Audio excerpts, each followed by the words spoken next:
മോട്ടറൊക്കെ ഉണ്ട് കേട്ടോ. എന്താ പിന്നെ ഈ ഫോൺ നമ്പർക്ക് വിളിച്ചാൽ മതി. എല്ലാ സർവീസും ഉണ്ട്. നല്ല പുതിയ പുതിയ മോട്ടർ ഉണ്ട്. ഇതാ പഴയ മോട്ടർ പുതിയതാക്കണേ കണ്ടില്ല. പിന്നെ പഴയ മോട്ടർ നമ്മൾ സർവീസ് ഒക്കെ ഉണ്ട്. സർവീസ് ചെയ്ത് പുതിയതാക്കി തരും. പെയിന്റ് ഒക്കെ അടിച്ച് പുതിയതാക്കി തരും കണ്ടില്ല. അതൊക്കെ നിങ്ങൾക്ക് എന്നെ പറയണ്ടോ കേട്ടോ? എന്താ പറയണ്ടോ? പുതിയ മോട്ടർ ഉണ്ട്, എക്സ്ചേഞ്ച് എടുക്കും. പഴയ മോട്ടർ നന്നാക്കിയിട്ട് പുതിയതാക്കി തരും.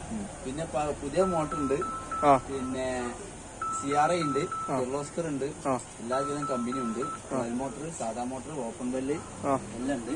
പിന്നെ അത് പിന്നെ അതിനനുസരിച്ചിട്ട് സൈറ്റിൽ വന്ന് നോക്കിയിട്ട് അതിനനുസരിച്ചിട്ട് മോട്ടർ ഫിറ്റ് ചെയ്ത് തരും. നിങ്ങളെ നമ്പർ അതല്ല ആ ബോർഡ് മൊത്തം. ഓക്കെ, ഈ നമ്പർക്ക് വിളിച്ചാൽ മതി കേട്ടോ. ഓക്കെ.